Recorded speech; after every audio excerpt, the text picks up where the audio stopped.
¿Qué? Sigues lavando platos para sobrevivir. Mi ex entró en el mismo restaurante que construí con mi propia sangre y sudor. Llegó listo para humillarme, como solía hacer, pero en el momento en que escuchó cómo el personal se dirigía a mí. Lo vi antes de que él me viera a mí. Ethan. El mismo traje impecable. La misma zancada arrogante. La misma sonrisa engreída que solía hacerme sentir pequeña. Entró en el farm table como si fuera el dueño del lugar, de la mano de una mujer que parecía no haber comido nada frito en una década. Madison. Por supuesto, su perfume llegó antes que ella. No me vieron de inmediato. Yo estaba de pie, cerca del puesto de la anfitriona, revisando la lista de reservas para mañana. Podía sentir su risa desde el otro lado de la sala, la misma risa que una vez resonó en mi cabeza mucho después de que se hubieran marchado. Me preparé, preguntándome si me reconocerían, si Ethan intentaría menospreciarme como solía hacerlo. Pero entonces, algo inesperado sucedió. La anfitriona se acercó y dijo, en voz alta y clara: «Su mesa está lista, señorita Adams». Y así, sin más, la sonrisa de Ethan se desvaneció. No crecí en una ciudad con restaurantes elegantes o bares en azoteas. Crecí en una casa de campo de 2 dormitorios, a las afueras de Springfield, Illinois. Mi madre trabajaba en el turno de noche en el hogar de ancianos, y mi padre reparaba tractores. No teníamos mucho, pero lo que sí teníamos era amor y la cocina de mi madre. Esa pequeña cocina, con sus crujientes tablas del suelo y sus encimeras de azulejos rotos, fue donde aprendí a soñar, mientras otros niños jugaban videojuegos o veían dibujos animados. Yo observaba a mi madre preparar asado de olla, buñuelos de maíz, bagre frito y pastel de durazno que podía hacer llorar a un hombre adulto. Me quedaba a su lado, descalza y con los ojos muy abiertos, memorizando cada movimiento, cada pizca de condimento, cada suave tarareo que hacía cuando algo salía a la perfección. Siempre dije que algún día abriría mi propio lugar, un sitio donde la comida se sintiera como un abrazo y oliera a hogar. Pero los sueños no pagan el alquiler. A los 19 años, empaqué mi vida en una maleta azul desgastada y tomé un Greyhound a Austin. Era la única ciudad en la que había estado que se sentía viva, como si siempre estuviera a punto de ocurrir algo. Me asustó y me emocionó al mismo tiempo. Sara me recogió en la estación. Nos conocíamos desde 4º grado, y aunque no siempre fuimos cercanas, era la única persona que conocía en Texas. Me dejó dormir en su sofá, en su pequeño apartamento, cerca de South Lamar. Los suelos crujían y el aire acondicionado vibraba como si tuviera asma. Pero era un refugio, y por ahora, eso era suficiente. Me presenté en todas partes.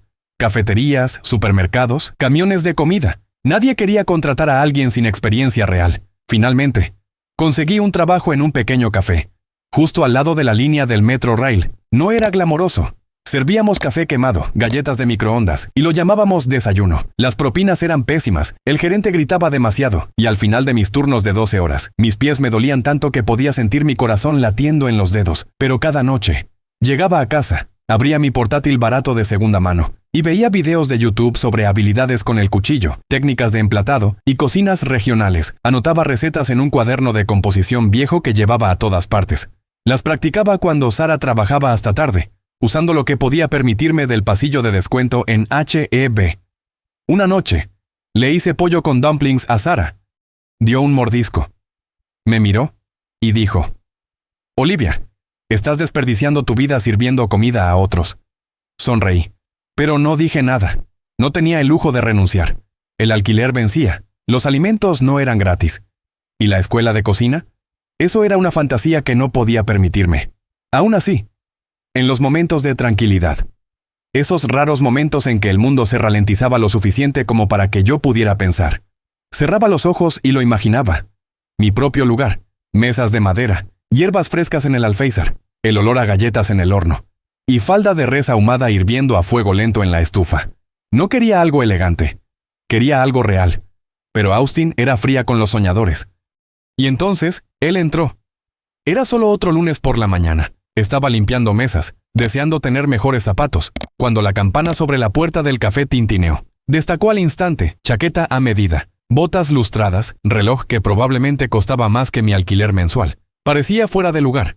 El tipo de hombre que pertenecía a oficinas con paredes de cristal, no a cafeterías de carretera. Miró a su alrededor como si estuviera divertido. Cuando me acerqué para tomar su pedido, levantó la vista con esos ojos grises helados y me dio una sonrisa lenta y deliberada. ¿Sirven buen café aquí?, preguntó. Lo intentamos, dije, pero nuestro té es mejor. Entonces tomaré té y el postre que recomiende. Su voz era profunda, suave, como la de un hombre al que nunca le habían dicho que no. Dudé solo por un segundo. Luego le devolví la sonrisa. Pruebe el pudín de plátano. No es elegante, pero es honesto. Él asintió. Honesto suena perfecto. Esa fue la primera vez que conocí a Ethan Reed. Volvió al día siguiente, y luego una y otra vez. Siempre sentado en la misma cabina, siempre pidiendo té, siempre dejando propinas demasiado generosas, al principio. Pensé que era solo otro coqueto, pero algo en él era diferente. Hacía preguntas sobre mi vida, sobre mis sueños, y realmente escuchaba. Una tarde, me esperó fuera del café. Dijo que tenía algo para mí.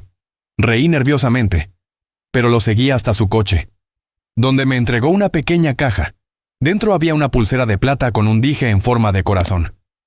Ethan, no puedo aceptar esto. Es solo un detalle, dijo. Te mereces más que este lugar. Debía haberlo sabido, pero en ese entonces, deseaba tanto creerle. 2 meses después, estaba de pie en la azotea de un elegante hotel del centro, con luces de guirnalda parpadeando sobre mi cabeza y el aroma a champán en el aire. Cuando Ethan se arrodilló, me quedé helada. Apenas nos conocíamos desde hacía 8 semanas. Él dijo que el tiempo no importaba, que cuando lo sabías, que algunas personas perdían años fingiendo, pero él no quería fingir conmigo. Yo era la persona real, y no quería perder ni un minuto más. Se me cortó la respiración. Nadie me había mirado así antes, como si yo fuera algo raro. Sara estaba furiosa cuando se lo conté. «¡Estás loca, Olivia!», ladró, paseando por nuestra diminuta sala de estar. 2 meses. Apenas conoces a este tipo, ni siquiera sabes dónde vive, a qué se dedica realmente. Él invierte en bienes raíces, dije suavemente. Ah, sí. ¿Alguna vez has visto una oficina, una tarjeta de presentación? No respondí. Mis padres fueron más medidos, pero pude escuchar la preocupación en sus voces cuando llamé a casa. Cariño, dijo mi madre suavemente. El amor es algo hermoso, pero el amor sin tiempo es solo un relámpago, brillante y rápido, y a veces quema. Pero yo no quería escuchar. No quería que su duda empañara lo único bueno que me había pasado desde que dejé Illinois. Ethan me hacía sentir elegida, elevada, como si perteneciera a un lugar mejor que el último escalón de la jerarquía de una cocina. Así que dije que sí. La boda fue sencilla, una ceremonia en el juzgado. Cena en un restaurante elegante con manteles blancos y aperitivos caros. Ethan dijo que no creía en eventos grandes y ostentosos. Yo lo tomé como humildad. Pensé que significaba que era una persona con los pies en la tierra. Esa noche, me entregó las llaves de un apartamento tipo penthouse, con vistas al perfil de la ciudad. Esta es tu casa ahora, dijo, abrazándome por la cintura. Estás en casa. Entré y casi lloré. Ventanales de suelo a techo, encimeras de mármol, un armario más grande que todo mi dormitorio en Illinois. Se sentía como un sueño. Lo fue por un tiempo. Pero los sueños no duran. En cuestión de semanas, las cosas empezaron a cambiar. Sutilmente al principio. Ethan comenzó a llegar a casa más tarde. Dejó de preguntar por mi día. Las conversaciones se convirtieron en respuestas de una sola palabra. Cualquier intento de hablar sobre cómo me sentía terminaba en «ahora no» o «podemos no hablar de esto». Me seguía diciendo a mí misma que solo se estaba adaptando a la vida de casado. Quizás el trabajo era estresante. Quizás yo estaba dándole demasiadas vueltas. Entonces, un día intenté comprar alimentos y mi tarjeta de débito fue rechazada. Llamé a Ethan. «Oh, cierto», dijo casualmente. «Hice que desactivaran tu tarjeta. Te conseguiré una nueva que se conecte a mi cuenta. Es más fácil así». ¿Más fácil para quién?, pregunté. Para nosotros, dijo él. Eres mi esposa. No deberías tener que preocuparte por el dinero. No supe qué decir. Algo no se sentía bien, pero no discutí. Ese fue el primer límite que él borró. El segundo llegó envuelto en lápiz labial rojo y una actitud de autosuficiencia engreída. Esta es Madison, dijo una tarde. Es mi prima. Necesita un lugar donde quedarse mientras encuentra el suyo. Madison entró en el apartamento como si fuera suyo. En cuestión de días, había llenado el baño de visitas con costosos cosméticos, tendido su ropa sobre las sillas de la sala y comenzó a dar órdenes a la señora de la limpieza como si fuera personal de un hotel. Me miraba como si yo fuera una mascota que Ethan había rescatado. «Tienes suerte, ¿sabes?», dijo una mañana, sorbiendo jugo verde en una bata que no era suya. Ethan siempre supo cómo elegir lo que le convenía. Esa frase me atormentó, pero aún así, quería creer que las cosas volverían a ser como antes.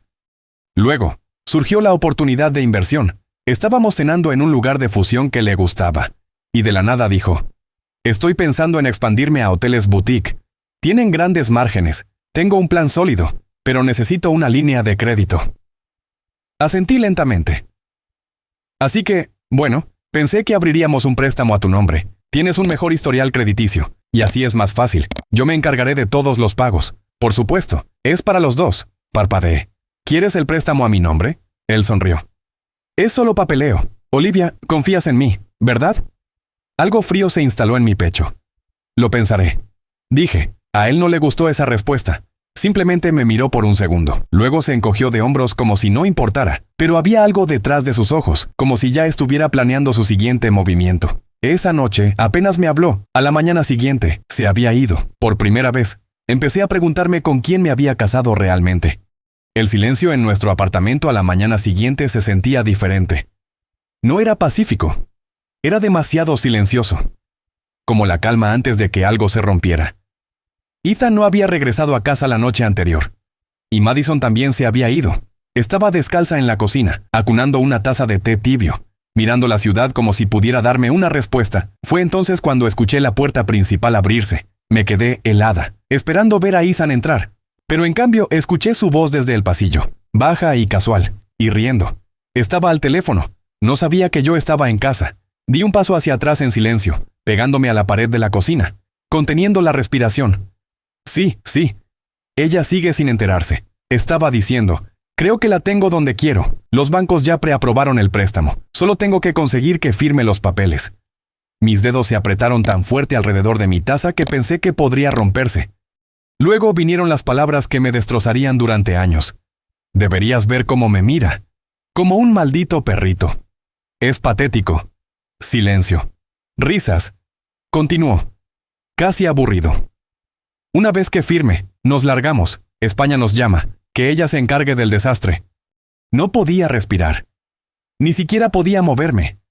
Quizás regresó para tomar algo, o tal vez pensó que yo ya me había ido. De cualquier manera, nunca imaginó que yo estaría justo al otro lado de la pared escuchando. Mi corazón no se estaba rompiendo, se estaba derrumbando. Esto no era solo una traición. No era solo el préstamo. Era lo poco que yo significaba. Lo desechable que era para el hombre que pensé que me había salvado. Y lo ciega que había sido ante las señales. Me llamó patética. Un maldito cachorro. Algo dentro de mí se quebró. Caminé hacia el dormitorio, tratando de que las tablas del suelo no crujieran. Saqué mi maleta de debajo de la cama, la tiré encima, y empecé a meter ropa, sin doblar, sin empacar, solo agarrando. Jeans, camisas, mi cepillo de dientes, mi certificado de nacimiento, el pequeño alijo de efectivo que había escondido en un cajón de calcetines. No podía arriesgarme a tardar ni un segundo más de lo necesario. Todavía podía escuchar su voz a través del pasillo. 2 días más, Jake, y terminamos. Cerré la maleta con cremallera y me dirigí de puntillas a la puerta principal. Me temblaban tanto las manos que casi se me caen las llaves. «Solo vete, Olivia, solo camina, no te detengas, no pienses». Abrí la puerta y me deslicé al pasillo, con el corazón latiéndome en la garganta. Ni siquiera esperé el ascensor. Bajé las escaleras 3 pisos, prácticamente corriendo, cuando salí a la calle. El viento me golpeó la cara como una bofetada, y por primera vez en meses, finalmente pude respirar.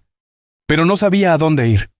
No tenía amigos en la ciudad, aparte de Sara, y no había hablado con ella en semanas, no desde que la acusé de tener celos, de no apoyar mi felicidad. Aún así, era la única persona que siempre me había dicho la verdad, así que arrastré mi maleta 4 cuadras hasta la parada de autobús. Subí con un billete de $5 arrugado, y crucé la ciudad en silencio. Era de noche cuando llegué a su edificio. Me quedé parada frente a su puerta por lo que pareció una eternidad. Mi mano se cernió sobre el timbre, la ciudad bullía a mi alrededor. Coches tocando la bocina, perros ladrando, risas de un bar cercano, y aún así no pude decidirme a presionarlo. ¿Qué pasaría si me rechazaba? ¿Qué pasaría si me lo merecía? Pero entonces, lo presioné. La puerta se abrió casi de inmediato. Sara estaba allí, con una camiseta de gran tamaño y una taza de té en una mano. Me miró a mí, a la maleta, a mis ojos enrojecidos, y no dijo nada. Abrí la boca, pero no salió nada, solo un susurro. Él no me echó. Yo me fui. Algo cambió en su rostro. Dejó la taza sobre la mesa de la entrada. Se cruzó de brazos y dijo, ¿y ahora qué? Tragué. Puedo quedarme aquí un ratito hasta que lo averigüe. Ella no se movió. Simplemente me miró de la manera en que solo alguien que te ha amado y ha sido herido por ti puede mirar. Finalmente, dijo, me dijiste que tenía celos, que no quería que fueras feliz. Lo sé. No. No lo sabes. Te lo advertí porque me importas. Y me lo echaste en cara. Las lágrimas empañaron mi visión. Me equivoqué. Ahora lo sé. Sara me miró por un momento más. Luego suspiró, se hizo a un lado, y dijo, deja la bolsa, el sofá es tuyo. El alivio me invadió tan rápido que casi me derrumbo. Gracias. No me des las gracias, murmuró. Da las gracias a lo que queda de mi paciencia. Esa noche, me acosté en su sofá con una manta que no me cubría del todo los pies. Mirando el ventilador de techo girar sobre mi cabeza, no tenía nada, ni marido, ni dinero, ni plan. Pero ya no estaba atrapada, y eso era un comienzo. Unos días después, empecé a firmar mi nombre de nuevo. Olivia Adams. No Reed. Nunca lo había cambiado legalmente, pero después de la boda, dejé de usarlo. En ese entonces, pensé que tomar su nombre me hacía parte de algo más grande. Ahora, me di cuenta de que me había estado borrando letra por letra. Adams era mío, y ya no lo ocultaba. A la mañana siguiente, me desperté antes de que saliera el sol. Sara ya estaba en la cocina sirviendo café en 2 tazas que no coincidían. Me entregó una sin decir una palabra. Era su manera de mostrar gracias sin restregármelo. Bebí en silencio, dejando que la amargura del café barato y el peso de todo lo que había perdido se instalaran en mi pecho. No podía permitirme estar de mal humor. Había pasado suficiente tiempo esperando a que la vida cambiara. Ahora, dependía de mí. Después de que Sara se fuera a trabajar, abrí mi portátil, todavía con una grieta en la esquina por la mudanza a Austin, y empecé a revisar ofertas de empleo. La mayoría de ellas requerían experiencia que no tenía, o credenciales que no podía pagar. La escuela de cocina nunca había sido una opción. Ethan había prometido que no la necesitaría. Ahora, esa promesa se sentía como otra mentira, doblada entre cientos de otras. Envié algunas solicitudes de todos modos, principalmente trabajos de anfitriona, ayudante de cocinero, lavaplatos, cualquier cosa que significara un sueldo. Pero el rechazo llegó rápido y frío. No hay suficiente experiencia. Puesto ya ocupado. Mantendremos su currículum en archivo. Al mediodía, sentí que el dolor del fracaso volvía a aparecer.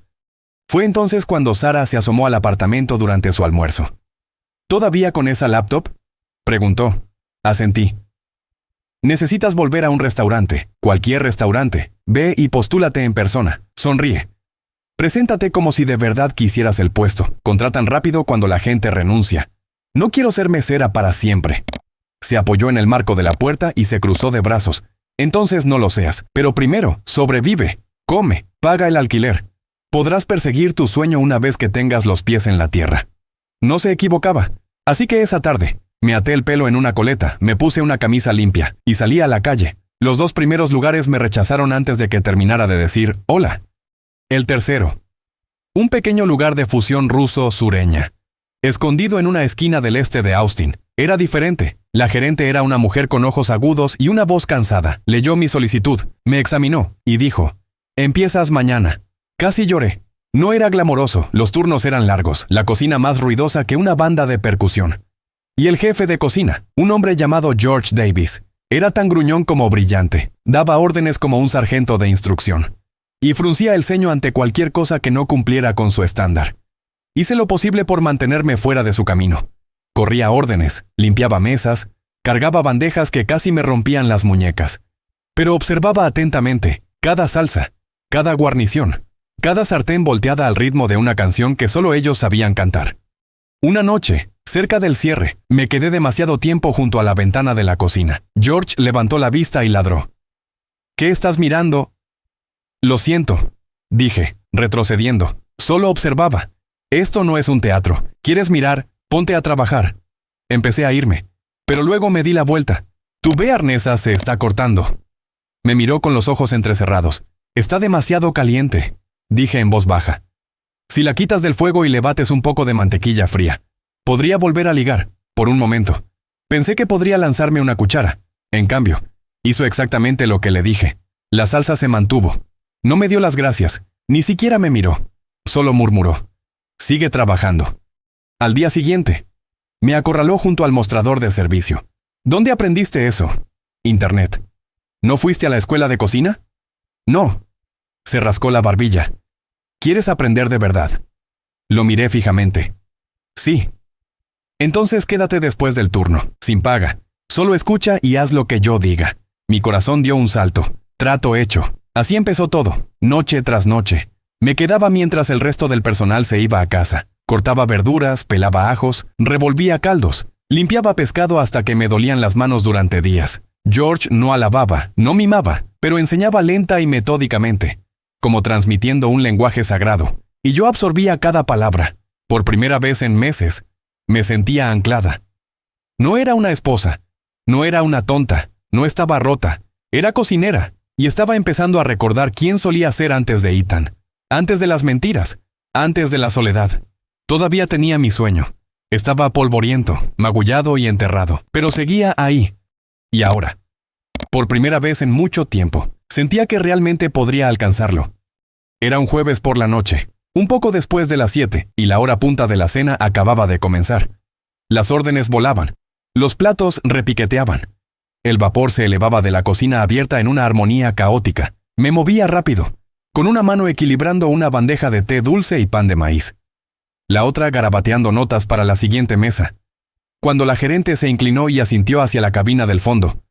«El tipo de la esquina», dijo. «Ese es Michael Green». Parpadeé. «Debería saber quién es».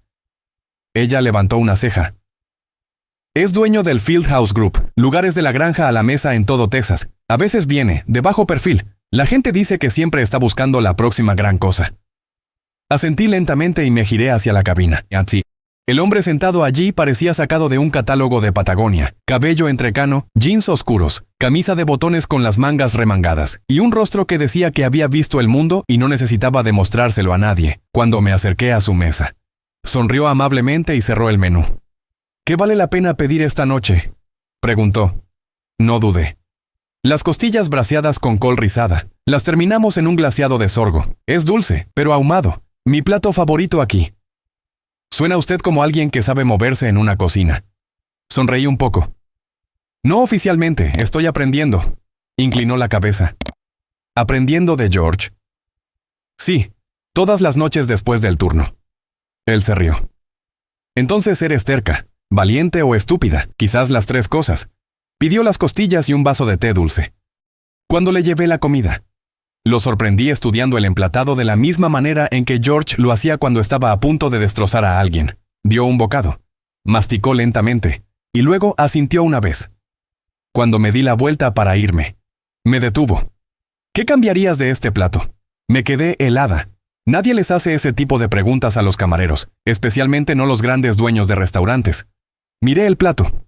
El glaseado es bueno, pero lo terminaría con un chorrito de vinagre de sidra de manzana.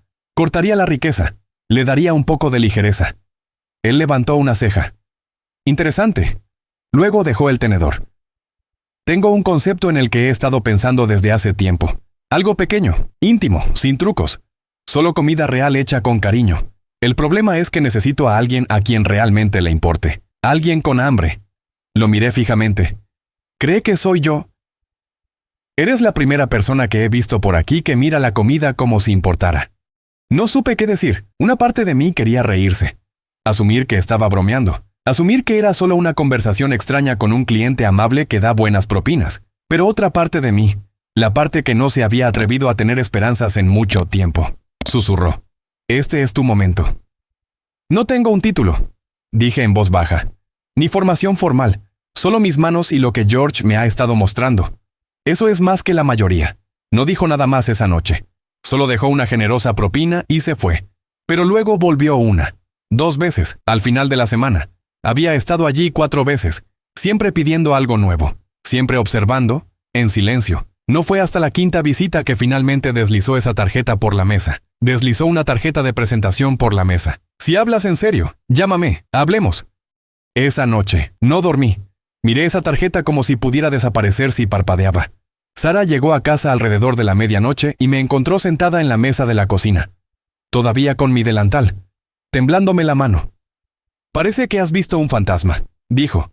«Creo que alguien acaba de ofrecerme la oportunidad de abrir un restaurante». Sus ojos se abrieron. Le conté todo.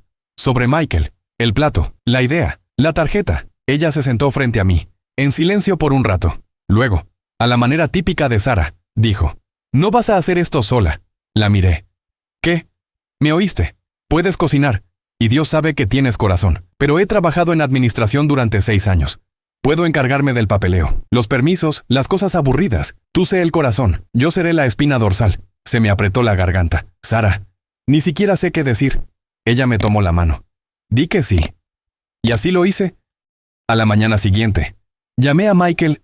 Al mediodía, estábamos sentados en una tranquila cafetería en East Austin, con cuadernos abiertos, dibujando cómo podría ser este sueño, sin adornos, sin pretensiones. Solo un espacio cálido y vivido que oliera a pan recién horneado y sonara a risas. Michael prometió ayudar con la inversión inicial y la logística, pero dejó algo claro. «Esto tiene que ser tuyo, tu comida, tu corazón. Yo solo le estoy dando un lugar para aterrizar». Asentí lentamente, casi asustada de creer que era real, pero lo era, y así. Mi segunda vida comenzó. Lo llamamos The Farm Table. Se sentía bien, simple, honesto, cálido. Un lugar donde la comida no necesitaba traducción ni tendencias, solo raíces. Queríamos que se sintiera como una cocina en la que creciste, solo que mejor. Michael nos ayudó a buscar ubicaciones, pero nada parecía encajar del todo. Un espacio era demasiado pequeño, otro demasiado moderno, otro excedía con creces el presupuesto. Entonces lo encontramos. Un pequeño edificio de ladrillo rechoncho en una calle tranquila del este de Austin, con grandes ventanales y pintura azul descascarada. Había sido una librería en los años 90, luego una tienda de segunda mano, y luego nada. Pero la estructura era buena, los techos eran altos, la luz era suave, y ya podía imaginar el olor a pan de maíz en el aire. «Este es el elegido», susurré. Sara asintió. «Necesitará trabajo». Sonreí. «Nosotros también».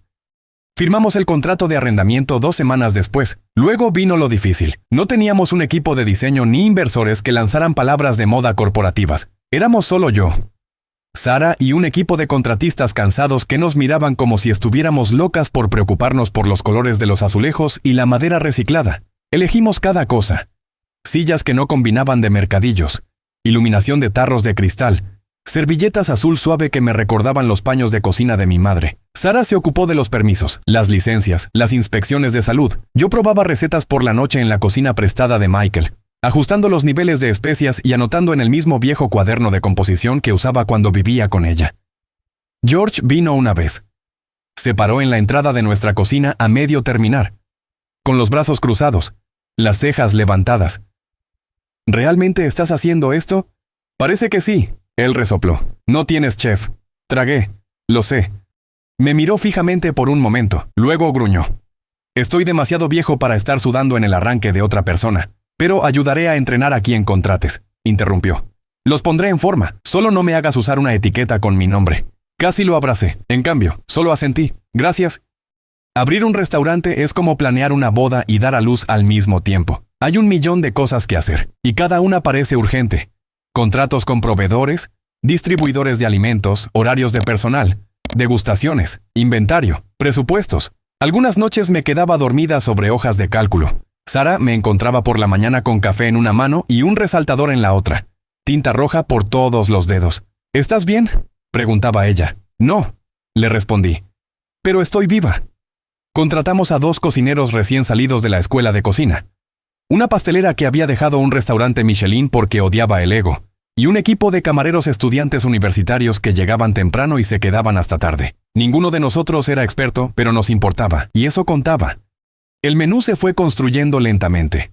Galletas con miel picante, puré de boniato, paleta de cerdo braseada, pudín de plátano con una base de galletas de jengibre. Todo hecho desde cero, sin atajos, sin disculpas. Recuerdo estar en esa cocina la noche anterior al día de la inauguración, mirando la lista de preparación, con la mano temblorosa mientras pelaba la 100ª patata russet. Sara se acercó a mi lado y dijo, ¿estás lista? Me giré hacia ella. ¿Con el delantal manchado de harina y los ojos hinchados por 3 horas de sueño? No. pero hagámoslo de todos modos. Abrimos un lluvioso sábado de octubre. Los primeros clientes llegaron con paraguas y bajas expectativas. Pero al mediodía, teníamos lista de espera. La gente se quedaba en sus mesas, sorbía café lentamente, preguntaba por los ingredientes, sonreían, reían, volvían al día siguiente y al siguiente. Una semana después, un blog gastronómico local escribió una reseña brillante. Sin adornos, sin alardes, solo comida que te abraza desde dentro. Pegué ese artículo encima de la línea en la cocina. Cada vez que el servicio se volvía loco, o un soufflé se hundía, o alguien olvidaba reponer la mantequilla, lo miraba y recordaba que estábamos haciendo algo real. No solo estábamos alimentando a la gente, también los estábamos sanando. Pasó un mes, luego 2. The Farm Table no solo sobrevivía, estaba prosperando. Al final de nuestro segundo mes, teníamos clientes habituales. La gente empezó a llamar con antelación, pidiendo la mesa de la esquina o la cercana a la ventana con el sol por la mañana. Teníamos familias que venían todos los domingos después de la iglesia, artistas que pedían el mismo pan de maíz todos los martes, y un dulce anciano que dejaba una nota manuscrita con cada cuenta. Esto me recuerda a la cocina de mi madre, decía uno. No cambies nada. Tuvimos nuestros contratiempos. Por supuesto, un fregadero atascado, una entrega perdida, un camarero que apareció borracho y tuvo que ser despedido. Pero incluso a través del caos, había esta verdad tranquila y brillante. Habíamos construido algo real. Michael venía a menudo, no para microgestionar, sino para observar, para sentarse con una taza de café solo y una sonrisa que me decía que estaba orgulloso. Este lugar tiene alma, me dijo una noche mientras limpiaba mesas, pero también se está llenando. Miré alrededor. Cada asiento estaba ocupado. La gente esperaba en la puerta, la cocina estaba al límite, y nuestro equipo trabajaba el doble de tiempo solo para mantener el ritmo. Sara se nos unió en la barra, hojeando los números de la semana. Tiene razón. Estamos rechazando gente la mayoría de las noches. Lo sé, dije, pasándome una mano por el pelo. Pero es un buen problema, ¿verdad? Michael se inclinó, con voz baja. Creo que es hora de que consideres abrir una segunda ubicación. Las palabras cayeron como una roca en mi pecho. Una segunda ubicación. Ni siquiera había recuperado el aliento de la primera. La cara de Sara decía exactamente lo que yo estaba pensando. ¿No es un poco rápido? Quizás, respondió Michael. Pero la ventana está abierta ahora. Esto no es solo una tendencia. Olivia, has tocado algo más profundo. La gente quiere lo que ofreces. Y hay demanda. Miré la caja registradora. Las mesas llenas de extraños que ahora se sentían como familia. ¿Podríamos realmente hacerlo de nuevo? ¿Multiplicar la magia sin perder el corazón? Sara no dijo nada, pero pude ver los engranajes girando detrás de sus ojos. Más tarde esa noche, nos sentamos en la oficina. Con la puerta cerrada a nuestras espaldas, ella estaba en el suelo, con la espalda contra la pared. Hojas de cálculo en su regazo. Yo estaba encaramada en una caja de leche, con el corazón acelerado. No quiero estropearlo, admití. No lo harás, dijo suavemente.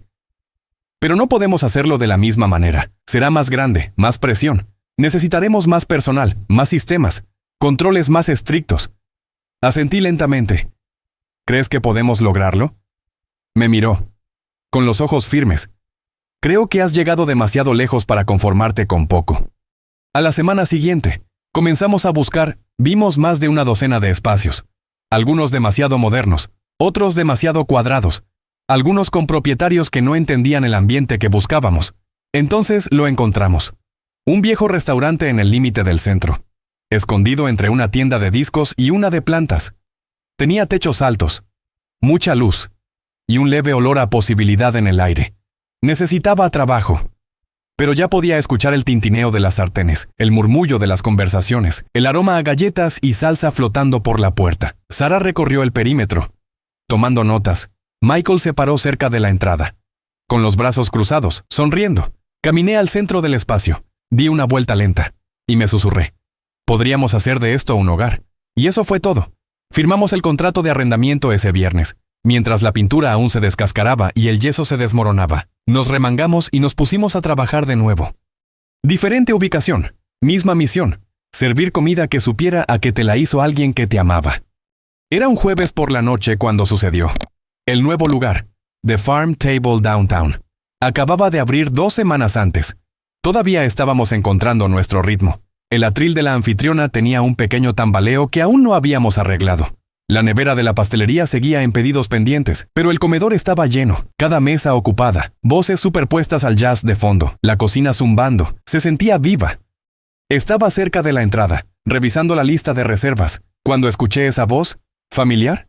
Demasiado familiar. Parece un poco ruidoso para un lugar tan exclusivo, dijo el hombre con una sonrisa. Me giré. Allí estaba él, Ethan, y a su lado, Madison, vestida de pies a cabeza con marcas de diseñador que se esforzaban demasiado. Su cabello era perfecto, su sonrisa falsa, sus ojos escudriñando la habitación como si le perteneciera. No se me encogió el estómago, no me temblaron las manos, simplemente me quedé quieta. No me reconocieron, al menos no de inmediato. Madison miró a su alrededor, luego sonrió. Esto debe ser nuevo, lindo, a la manera rústica. Apuesto a que las camareras visten franela.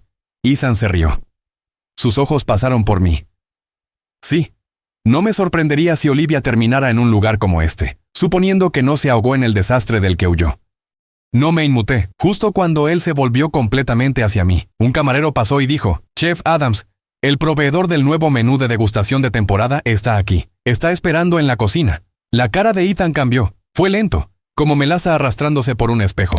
Primero confusión, luego incredulidad, y después algo afilado y hueco. Usted es la dueña. Le sostuve la mirada. Así es. Madison parpadeó. Espera. ¿Tú diriges este lugar? Sonreí. Lo construí 2 veces.